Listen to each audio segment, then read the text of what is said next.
The 2-1 now. Ohtani lights it up. It is gone! Ohtani, of course! And the Tokyo Dome is on fire! Yeah, I mean, What can he do? What a way to kick things off. The Olympics are over, Tony P. The World Cup doesn't get underway for a few more months. But in the meantime, we have the World Baseball Classic, and the international tournament got started with on our network, bang, as you saw right there. National League MVP Shohei Ohtani hitting a grand slam in Japan's 13-0 win. The reigning champions winning in front of a home crowd in the Tokyo Dome. Team USA, like you said, playing right now over on Fox 5. I need to do a score check. Well, actually, you know what? We got it right up here. I will let our friend 3-1 on Brazil. David Betancourt weigh in on this one. More on the tournament, how it works, the favorites, and more of the athletics. David Betancourt joining us now live. David, I'm sorry to interrupt because I know you're having a watch party as we speak, but as we can see from what you're wearing, Team USA not exactly who you're rooting for necessarily. That is correct. Since the World Baseball Classic's inception in 2006, this is now 20 years of the World Baseball Classic, the 6th World Baseball Classic. I've always rooted for Puerto Rico. I'm half Puerto Rican, father's Puerto Rican, grandparents born on the island. As you know, Chris, that place means a lot to me. Huge baseball fan, and a huge part of my fandom of baseball is the fact that Puerto Rico has produced so many incredible players. So, yeah, I'm rooting for Puerto Rico, and we won today, 5-0. That was going to be my next question. Congratulations, a hot start. And I'll say I could not agree more with every sentiment you just said about all of that. And like Tony said, Team USA on a hot start. I know Aaron Judge kicked things off with a 2-run home run. He did. Team USA is up 3-1, and they have a stacked team. They are one of the heavy favorites. The favorites this year are Japan, who of course won it last year, the United States, who might have their most stacked team ever, and the Dominican Republic, who's actually having a tough time right now with Nicaragua. Although I hear a lot of screaming downstairs, so I think the Dominican just went up. Okay. Oh wait, the party's always determined. Yeah. Okay. What's going So you on. mentioned that stacked team for Team USA. Talk to us about who's on it. Oh, man, Aaron Judge, Paul Skeens, so many great players. In the initial inception of the World Baseball Classic, the very first tournament took place in 2006, and there was a great all-star team in 2006, but a lot of it was veteran players towards the end of their careers. And then, in previous iterations of the Classic, you had situations where maybe the U.S. wasn't bringing the best players. You also have situations where sometimes the owners of the baseball teams don't want their best players participating in what is essentially exhibition baseball, where the players aren't getting paid and there are chances for injury. That's actually something that's afflicted the Puerto Rican team, with many players not being able to play because they couldn't be covered for insurance. But the United States is fielding a very stacked team. They should have an easy time with Brazil tonight. When you look at the history since 2006 of this event, what was the impetus for the formation of the World Baseball Classic? Like, what is the structure of it for people who may not know what it is?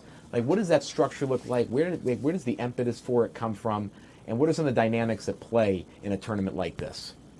When you think of baseball, you think of it being America's pastime, but it really is an international game. And what the World Baseball Classic is, from its inception in 2006, it's essentially the World Cup of baseball. So you take all that excitement of the World Cup, of nations being able to, players being able to represent their nations, not just their professional teams in MLB, but the nations where they were born.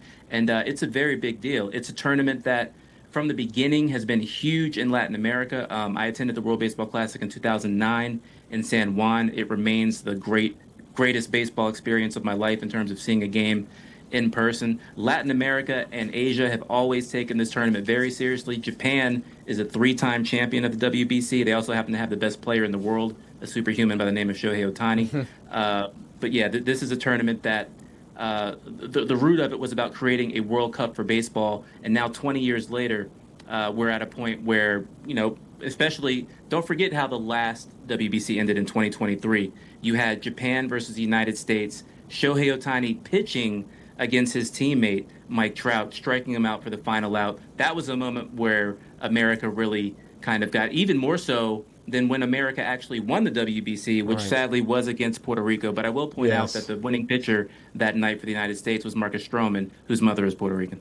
Interesting. Oh, you go. Yeah, no. I was just going to say. So obviously, we mentioned Team USA, the game on Fox. You just mentioned that you went to a game, and I think you said it was in San Juan. Where are these games being played, and is there an effort to make them more of an in-person thing like the World Cup as well? Absolutely. So right now, Puerto Rico is once again hosting the WBC for the first time. It's been 2 tournaments since the last time Puerto Rico hosted. So there's a bracket going on in San Juan right now. The Dominican Republic and Nicaragua and their bracket, they're playing in Miami. That, it's funny because the WBC is always the Miami Marlins ballpark being full for like a month. And it's like this almost like bizarro world universe of like, Yeah. wow, look at how poppin' the stadium is. Exactly. And it's actually filled up. It was No worth it to build. Exactly. So there are games taking place in Asia, over in Japan, Miami here in the States, Texas in the States, Puerto Rico. And that's always been the design of the WBC. Those opening rounds take place all over the world. Do you think a lot of baseball fans will criticize the MLB All-Star Game, where it's not as it's not as competitive all the time? There is some issues again, players not playing, and it's kind of, I call it the All-Star Pro Bowl syndrome. Again, it's kind of just across the sports, right? But do you see World Baseball Classic being something for fans that really allows them to see that kind of head-on-head matchups from different countries and really have that flair and that fire that the All-Star games are lacking now? I don't. The funny thing about the All-Star game is, you remember a few years ago, back when Bud Selig, former commissioner of Major League Baseball, decided to say, okay, well, whoever wins the All-Star game, that league, American or Home field national, advantage. Right. they get home field advantage in the World Series. And the point of that was to kind of spruce up the game a little bit. Obviously, All-Star games, historically, especially over the last decade, haven't been the most exciting exhibitions of sports. And, some cases rightfully so. This is a time where the players are supposed to be getting a break. But if you're looking for some of the most exciting baseball outside of playoff baseball and the World Series, there's nothing better than the World Baseball Classic. And I think the opening games in Japan and also here in the States and over in Latin America have shown that. David, is this also a showcase for some of these international players in front of American scouts as well? Does this ever lead to more opportunities for them in the major leagues or in the Japanese baseball leagues, where obviously those are 2 of the major professional sources of baseball? It absolutely does, because even though it's exhibition baseball, it's very competitive baseball, and a lot of times it gives younger players or even veteran players towards the end of their careers a chance to show what they can do against some of the best Major League Baseball talent in the world. And there have been many cases where players have been able to extend their careers in the major leagues because of a good showing in the World Baseball Classic. And when looking at the structure of the game, right, of course, in regular season baseball, you have 3-game series and a 4-game series. You have playoffs that are more same type of structure. With this, it's pools. It's a round robin in some ways. It's very much like an Olympics. How does that change the calculus of how players play the game, how teams set up their strategy in playing and trying to beat opponents versus the regular 2 to 4 game series that you see throughout the leagues from the U.S. to Puerto Rico and Japan? There, in the WBC, there's a lot of math that goes on, because let's say, and there have been brawls that have happened because of this. Let's say you're a team and you're up 5-0 in the 9th inning. Normally, you would put on the brakes and not try and score anymore. But in the WBC, to get out of that round robin, that initial round, one of the tiebreakers is how many runs do you score. So you're actually there's an incentive to score as many runs as possible. If you're up 10-0 in the 8th, you might see a team try and get 2 more runs in the bottom of the 9th, because scoring runs is so important. It's a different dynamic when you factor in the tiebreakers of the round robin. So what's really on the line here? Is it purely bragging rights? Is it purely the ability to look at your teammate and say, today we saw Ozzie Albies and Ronald Acuna Jr., going head to head, even though they both play for the Braves. So what's really at stake here in all of this? One thing I can say, it's been really nice to see Team USA really take this seriously. Now, obviously, they have won a WBC. They won in 2017. But right now, the champion of this thing is Japan. They're a three-time champion of the WBC, and I think it's really more than bragging rights. It's about who has the best baseball players in the world. Right now, if you're basing it off the WBC, you'd have to say Japan. I think Latin America would like to be a part of that conversation. You know, you have teams like the Dominican Republic, who were the first team to ever go undefeated and win the WBC. You have teams like Puerto Rico, who have come in second twice and gotten that silver medal, and are oh so close to winning it all. There's a lot of bragging rights on the line, but I think when you talk about the WBC and what it means, I really think you have to. It's growing with the American players, but this game means so much to the international players. As someone who's been watching this from its inception, who's actually watched these games from Latin America, I can tell you internationally this is a very big deal. And speaking of that personal experience, you talk about how much it meant to you as a fan and, of course, to the players. What does the WBC mean for the local communities, whether it be in Puerto Rico or Japan or Dominican Republic, when the games come there and players are getting engaged? And what's the response from fans, from locals, from businesses when the WBC is there? I can tell you from experience, it's front page news. I fondly remember being in San Juan in 2009, attending the opening round of the World Baseball Classic at Hiram Bithorn Stadium. And, you'd attend the game, and then you go home and watch the news, and the lead story on the news is the game. You pick up the newspapers, the front page, it's the game. And then you're calling back to the United States, and they're barely showing a clip of it on SportsCenter. Obviously, that's not the case now. I'm talking about back in 2009 when the Classic was just getting started.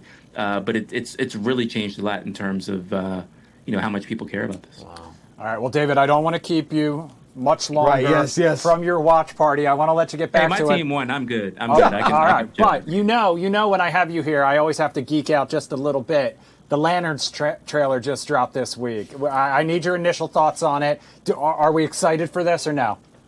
I'm very excited. I'm a huge Green Lantern fan. I'm a huge fan of the Jeff Johns run that deals with all the colors of the spectrum and all that. There's been a lot of complaining about this trailer, that it's too True Detective, that it's too grounded.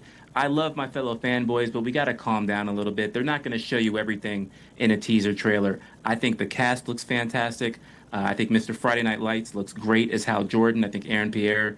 I wasn't sure about him as Jon Stewart, but he's convinced me in that little bit I've seen in the trailer. I think Lanterns is going to be fantastic. All right. If I have one more question about this overall game, right, and all the games together, what do you think is going to be the one intangible that the winning team is going to need to get through this entire bracket and win it all? I think it's nerves. Just watching the beginning of the Dominican Republic-Nicaragua game, I have a buddy here who's at the party who's a Philadelphia Phillies fan. The Dominican pitcher is a starter for the Philadelphia Phillies, and he said that guy normally has nerves of steel, and he looks so out of character, and it's because he was pitching in Miami in front of 50,000 people, and about 40,000 of them were Dominican. And you've got your flag on your chest, and it makes a big difference. I don't think people understand what it means to wear your flag not only on your hat but on your heart. Love that. All right. When can people expect another Blurs in the Attic episode dropping, David? We're coming soon. We're actually working on having our first guest on. I won't say who it is, but it's somebody pretty big in the world of Hollywood and comics. You can blame Cheo. He's a Hollywood writer. He's always writing something. I'm always ready to go. All right. I love it. Can't wait to watch and listen. All right. Well, we appreciate you spending some time with us here tonight. Go enjoy the rest of the game, and we'll catch up soon. Enjoy the party. I'm very jealous. jealous. Thank you, guys. Take care. All right. We're going to take another quick break. You can tune in.